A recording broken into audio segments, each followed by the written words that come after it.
Au niveau, totalement. au niveau nutrition, comment est-ce que tu abordes ce sujet-là et ensuite comment est-ce que tu encourages tes clients à faire des changements au fur et à mesure pour que pour que leur alimentation s'aligne avec leurs objectifs de perte de poids, par exemple?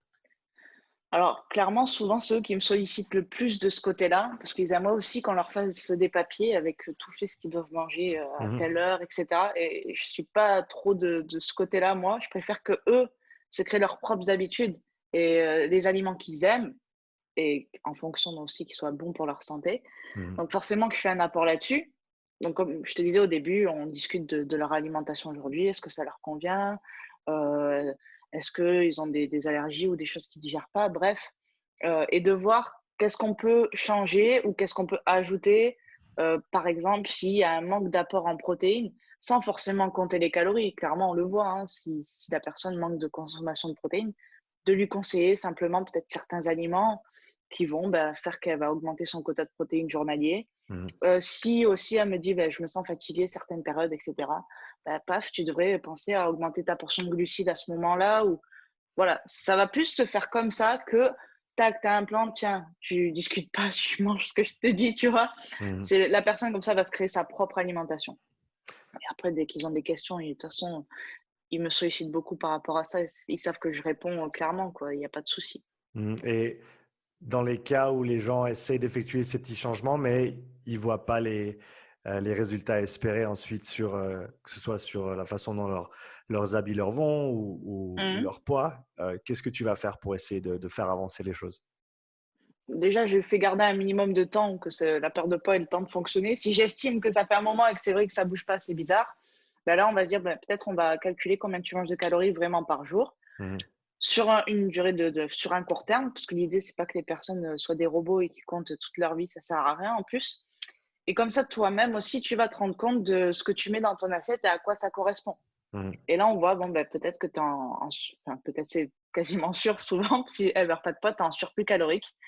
Donc, tu vois, le spéculoos que tu n'avais pas compté à la machine à café et que tu vas 4 fois à la machine à café par jour, peut-être que ça, il faudrait en enlever au moins deux, quoi. Tu vois, Mhm. c'est des trucs, souvent, c'est des trucs comme ça, c'est mais c'est juste ça. Ouais, mais tu y vas combien de fois à la machine à café, en fait? 2 fois le matin, tu vois, puis après, c'est pas gênant, tu peux en manger un ou deux, mais si tu en manges chaque fois que tu prends un café, ça pose problème, je pense, tu vois. Mhm. C'est des ajustements comme ça après. Pour toi, quelles sont les plus grandes idées reçues autour de la nutrition et de la perte de poids que tu essayes de combattre à l'heure actuelle? Les glucides font grossir. Le gras fait grossir, même si on l'entend moins, hein, ça c'était plus dans les années 90, je crois, ou même avant. Mhm. Depuis, c'est les glucides font grossir. Les protéines, c'est que pour le muscle. Bon, on entend un peu moins, mais bon, ça existe encore. Euh, Qu'il faut être strict au maximum. Si on veut perdre du poids, on ne peut pas s'autoriser un petit plaisir ou quoi que ce soit. Mhm. Euh, Qu'il y a des aliments brûle-graisse, genre l'ananas, on entend souvent. Genre le brocoli, tu vois. Donc, non, en fait, c'est des aliments qui sont intéressants. Je parle du brocoli en perte de poids parce que c'est un aliment qui a quand même un volume alimentaire intéressant. Donc, il Mhm. va prendre de la place non seulement dans l'assiette et dans l'estomac et qui n'a pas énormément de calories. C'est pour ça Mhm. qu'on le voit beaucoup, celui-ci. Mhm. Mais en aucun cas, il est obligatoire et en aucun cas, il a des vertus magiques. Par contre, ils ont tous des vitamines et minéraux indispensables. Donc, ouais, c'est surtout ça, glucides. C'est un truc, ça perdure encore. Euh, et c'est vrai que c'est tellement important pour notre santé mentale et physique d'en consommer un minimum. Quand on sait que le cerveau, il a besoin de 120 grammes de glucose pour fonctionner un petit peu, quoi. Mhm. Tu vois, si genre, tu consommes pas ça, enfin là, on aurait du mal à avoir cette discussion normalement. Tu le sens de suite. Quand une personne manque, quand une personne des sèches restrictives, tout ça, tu le sens de suite. Tu dis, oula, toi. Ou au niveau de l'humeur, pareil. Quand une Ouais, personne est ouais. exécrable, impulsive, tu dis, il y a un problème. Ouais, parce que Voilà, donc c'est ça, c'est principalement ça, ouais. la façon dont tu manges va avoir un gros impact sur beaucoup d'aspects de ta vie, notamment ton niveau d'énergie. Mm. Tu viens de le dire, ton comportement, la façon dont tu vois les choses, la petite voix dans ta tête, elle Ouais, change. Le ton de la ouais, voix c'est dans ta ça. tête change suivant ce que tu manges. Donc tu as parlé un petit peu des idées reçues. Est-ce qu'il y a des régimes qui, à ton avis, sont vraiment dans dans la grande majorité, on va dire néfaste et que les gens devraient éviter à tout prix? Tous les régimes? Non, tous les régimes, parce que pour moi, ils n'enseignent rien, ils éduquent pas une personne, ils la robotisent, ils l'infantilisent même, j'ai envie de dire et Mmh. la personne ne sait même pas ce qu'elle mange, elle sait même pas si c'est dangereux pour elle et en fait, elle est prête à se mettre en danger pour perdre du poids. Donc Mmh. ça, c'est dommage. Donc la réponse courte, c'est tous les régimes et la réponse longue, ça serait, bah, comme je parlais des glucides, bah, les diètes cétogènes. Alors attention, heu, au niveau médical, c'est des diètes qui existent, Mmh. notamment pour, les enfants atteints d'épilepsie et dans le cadre de certains diabètes et certains cancers aussi. Mais encore une fois, c'est sur le court terme, c'est encadré médicalement et d'une façon assez, contrôlée Mmh. et même malgré ça, il y a des retours comme quoi c'est très difficile de tenir pour ces personnes. Mmh. Hem, Après moi, voilà, je déconseille justement de se lancer dans des diètes comme ça qui ont été médicalisées, en fait. Alors oui, tu vas perdre du poids, c'est sûr, mais à quel prix, en fait? Et c'est souvent celui de ta santé sur le long terme, et c'est dommage. Mmh. Et comme je dis souvent, c'est ta santé, elle sacrifiera toujours, ton corps, il sacrifiera toujours ta santé à long terme pour ta survie à court terme.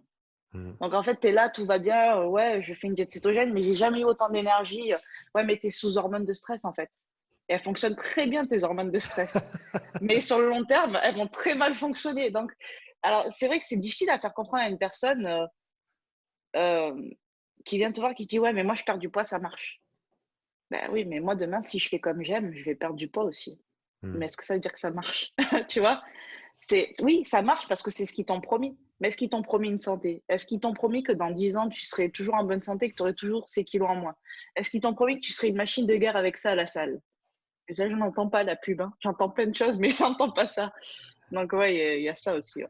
Est-ce que tu as des gens qui viennent te voir suivant une, on va dire une tentative échouée de régime? Oh, généralement, plusieurs. Mmh. Plusieurs, ouais.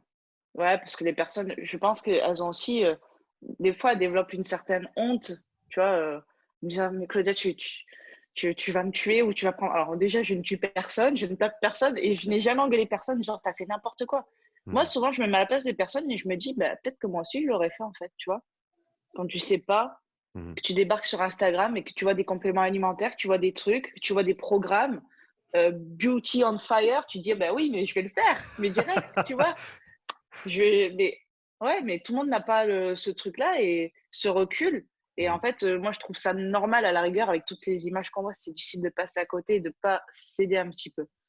Donc, je sais plus ce que c'était la question. Ah oui, si C'était des personnes venaient me voir, mmh. ouais et généralement, c'est après plusieurs tentatives justement.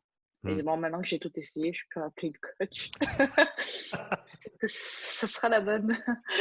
Et donc, ouais, avec ça, on en arrive aux troubles du comportement alimentaire. Ouais. Donc, peut-être pour ceux qui ne sont pas familiers avec cette notion, si tu pouvais la définir et ensuite parler de ses implications et comment tu abordes ce problème-là avec tes clients. Alors, les troubles du comportement alimentaire, c'est tout ce qui va regrouper les troubles liés à l'alimentation. Donc, ça peut être l'anorexie, la boulimie, l'hyperphagie, l'orthorexie, enfin, toutes ces nouvelles choses aussi, Mmh. qui sont liées à l'alimentation, certes, mais la source n'est pas toujours l'alimentation. Même si dans la grande majorité, par exemple, des régimes restrictifs vont donner issue là-dessus, quoi. C'est dans une grande majorité des cas, en tout cas. Euh, donc, ce sont des troubles qui peuvent être, qui peuvent durer très longtemps, qui Mmh. doivent être quand même accompagnés par un professionnel dans ce domaine-là, donc soit psy, psychiatre, euh, les personnes qui font de l'hypnose aussi, ça marche pas mal. OK. Euh, et moi, je me suis passionnée de ça dans le sens où on m'a beaucoup sollicité par rapport à ça. Parce que j'ai l'impression que, soit avec les réseaux, on en parle plus, Mmh. soit à cause des réseaux, il y en a plus aussi, des Mmh. images, tout ça. Parce qu'encore une fois, l'alimentation n'est pas la seule source. Il y a les images, les comparaisons, c'est un discours mental, c'est toutes ces choses-là. C'est les magazines, c'est les pubs à la télé, même s'ils font des progrès un petit peu, on se dit quand même, elle est quand même nickel, quoi, tu vois. Donc, moi, je dis elle, mais c'est vrai qu'il y a des hommes qui en souffrent, mais les hommes en parlent moins. Donc, ils sont plus bas dans les chiffres. Et c'est Mhm. vrai que c'est un truc qui touche un peu plus la femme. Voilà, moi, j'en ai fait une formation où j'en parle et j'ai beaucoup étudié là-dessus. Et il est vrai que, alors ça va paraître peut-être tout bête, mais le taux d'oestrogène favorise les troubles du comportement alimentaire. Certains hommes, Comment tu expliques ça? bah, c'est les études. Alors, d'après les études, c'est lorsqu'un le taux d'oestrogène est plus élevé, Ouais. on a plus de chances de développer des troubles du comportement alimentaire. Hmm. Et pareil, par exemple, ça a été fait aussi sur des jumeaux hommes-femmes. Hmm. Donc, par exemple, l'homme va avoir un peu plus d'oestrogène, bah, il va être sujet aussi à développer des troubles du comportement alimentaire. D'accord. C'est pas une généralité, hein, Mhm. Mhm. voilà. C'est juste que dans les études, c'est ça qui a été pointé du doigt, Mhm. mais aussi que tout le monde peut en développer en fait. On peut tous l'avoir en sommeil en nous. N'importe quel événement pourrait nous le faire déclarer. Mhm. Ça soigne, c'est pas un truc, mais il faut quand même, voilà, il faut en parler. Il faut, si possible, avoir un environnement favorable. Voilà, comme je dis, une personne souffrant d'anorexie, et je dis bien souffrant, je dis pas une personne anorexique, parce que ça, c'est encore un truc, c'est je suis ci, je suis ça. On Mhm. n'est pas une pathologie, on n'est pas une maladie, parce que ça envenime le truc. Une personne souffrant d'anorexie, on peut pas lui dire mange en fait, parce que c'est sa phobie, quoi. Tu vois, Mhm. Mhm. la phobie des araignées, je te dis pas de te la mettre sur la tête, c'est idiot. Il y a des étapes avant, tu vois. Ouais. Donc, je fais souvent cette comparaison-là parce que la formation est aussi faite pour des coachs ou pour des gens qui veulent accompagner ou aider ces personnes-là. Mhm. Et il faut être très empathique et essayer de comprendre ces choses-là. Donc, c'est pour ça que je dis, imagine ta pire phobie, je te demande de suite de sauter en parachute alors que tu as une peur bleue, quoi. Tu vois, ben là, c'est pareil. Sauf qu'elle, c'est avec le fait de manger. Mhm. Donc, c'est ces choses-là. Donc, oui, les régimes sont des facteurs qui favorisent ça. Les médias, ces choses-là. Euh, et c'est un trouble qu'on voit de plus en plus. Alors, comme je le dis, c'est parce que les personnes en parlent plus, mais aussi parce que je pense les réseaux, tout ça, n'ont pas aidé. Mhm. Et est-ce qu'il y a certains signes qui peuvent nous faire dire que il y a peut-être un souci au niveau du trouble du comportement alimentaire, il faudrait peut-être aller voir un médecin. Qu'est-ce que tu recommandes aux gens qui pensent que peut-être ils se rapprochent de ça ou ils sont dedans, mais ils savent pas vraiment? Alors, admettons, j'ai eu une semaine stressante. Demain, je vais dans un buffet à volonté. Bon, là, c'est pas possible. Et en fait, j'en peux plus, je bouffe tout, quoi. Tu vois? Ouais. Certaines personnes vont dire je crois que je souffre de boulimie. Mhm. Bah non, en fait, tu as une semaine stressante, t'en peux plus, t'as craqué, c'est tout. Mais par contre, si tu vis ce même genre de scénario plusieurs fois par semaine, voire plusieurs fois par jour pour certaines personnes, Mhm. bah là, c'est quand même plus un trouble. Le trouble, ça va être aussi manger sans faim, FIN, et manger sans faim, FAIM. Donc, c'est un bon indicateur aussi. Mhm. Encore une fois, on peut avoir des périodes de la vie, les femmes une fois par mois notamment, où on a besoin et envie, on a envie et besoin du coup de consommer plus, on a plus cette envie de sucrer, certaines c'est plus de gras, mais parce qu'on a besoin aussi de plus d'énergie, Mhm. parce que notre corps fait face à un certain stress auquel il a besoin de faire face avec de l'énergie. Mhm. Donc c'est ça, c'est, je pense, voir combien de fois se répète ce genre de choses. Et aussi, une chose très importante, c'est est-ce que tu es tout seul quand tu le fais ou pas? Parce que souvent, ces personnes, lorsqu'elles ont des crises, c'est jamais un phénomène de société. C'est seul, chez elles. Voilà, c'est souvent ça. Et Mhm. c'est des indicateurs aussi qui le prouvent. Et en ce qui concerne l'anorexie, ça va être une maigreur. Ah, attention, toutes les personnes maigres ne souffrent pas d'anorexie. Je failli dire, ne Mhm. sont pas anorexiques. Mais c'est pareil, ça va se passer là-dedans. C'est qu'est-ce que tu te dis et du coup, qu'est-ce que tu te dis, pourquoi tu te dis ça, comment ça s'est déclenché. Voilà, après, ça touche gravement la santé. Voilà, Mhm. et une personne souffrant d'anorexie ou une personne souffrant d'obésité, elles sont toutes les deux autant en mauvaise santé. Voilà, Mhm. ça, Mhm. il faut le dire clairement. Euh, et puis après, ouais, c'est ces principaux signes-là. Voilà. Après, ne pas, voilà, comme je dis, si demain tu craques, tu manges tout et n'importe quoi, alors que d'habitude, non, c'est peut-être juste que tu en avais besoin, hein. Ça, c'est OK. C'est Est-ce pas un qu'il trouble. Pour des gens qui souffreraient de troubles du comportement alimentaire, est-ce qu'il y a des choses à ne pas faire, à vraiment éviter? Tu as mentionné le fait de ne pas essayer de faire ce qui te fait vraiment peur. Mm. par exemple, si tu souffres d'anorexie, ne pas essayer de te goinfrer. Est-ce qu'il y a d'autres choses auxquelles il faut faire attention et il faut éviter, surtout dans les premiers temps peut-être? Heu, j'ai envie de dire les réseaux sociaux, mais encore une fois, et parce que j'ai eu beaucoup de témoignages, surtout ces derniers temps, de personnes qui m'ont dit, et des personnes que j'ai pu vu en fait sur les réseaux sociaux Mmh. et qui m'ont dit: «Ben, en fait, j'ai besoin de couper et de me guérir, en fait».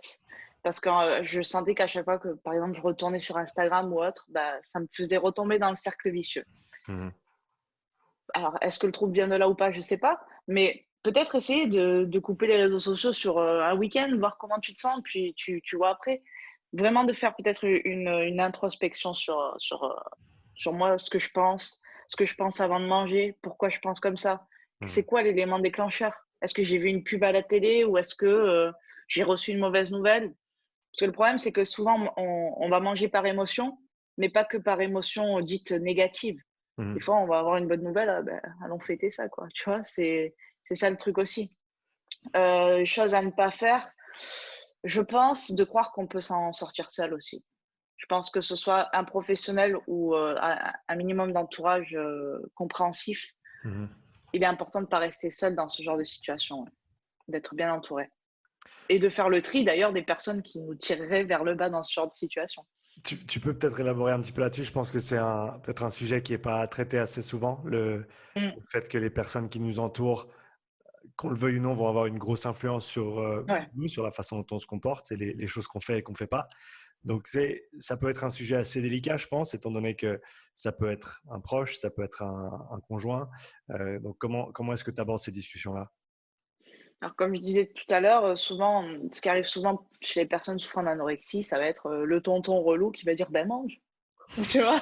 Donc c'est ce genre de comportement-là ou de personnes qui vont essayer à un moment donné soit de forcer le truc, alors qu'en fait c'est pas comme ça, soit de même d'être autoritaire, heu, plutôt que d'être dans la compréhension et de dire: «OK, qu'est-ce que je peux faire pour toi? Tu as besoin de quoi là maintenant?» tu vois? Même Mm, si la personne ne peut pas répondre, de quoi as-tu besoin? Heu, Comment je peux t'aider? Est-ce que tu penses qu'il serait judicieux que, j'appelle cette personne pour qu'elle puisse t'aider? Ou des fois, c'est des personnes qui ont du mal à faire le premier pas d'appeler un psy ou quoi que ce soit. mhm, Est-ce que tu veux que je t'accompagne chez le psy, par exemple? Hem, Ça, c'est des personnes qui vont forcément aider énormément et avec lesquelles il faut garder un maximum de contact. mhm, Mais les personnes qui, par exemple, ne comprennent pas ou te disent, «Essaye de manger ci, essaye de manger ça ou essaye de faire ci» ou «Tu devrais arrêter de faire ça, fais moins de sport». Heu, alors certes, oui, ils essayent de faire preuve de bon sens et de trucs pour eux, mais en fait, ça se passe pas comme ça dans la tête des personnes puisque c'est un trouble. C'est mhm, un trouble, c'est pas un délire d'une journée, quoi. C'est un trouble, c'est vraiment ancré. Il s'est passé un truc dans les neurones, dans le cerveau qui a fait que, ben, tu peux lui dire ce que tu veux, la personne, elle pensera pas comme toi, en fait. mhm, Vous n'êtes pas dans le même truc. Donc la meilleure façon de faire, c'est d'être avec la personne, dans la compréhension et dans l'accompagnement et dans le soutien même, voilà, affectif, social, mais et de veiller quand même à ce qu'elle reste en bonne santé. Bien sûr, on va pas l'encourager à ne plus s'alimenter, mais voilà, comme je disais, l'emmener chez un professionnel ou autre. Le but, c'est pas de la laisser non plus s'enfoncer dans son truc, c'est certain. Ouais, mhm. ouais, l'environnement est extrêmement important.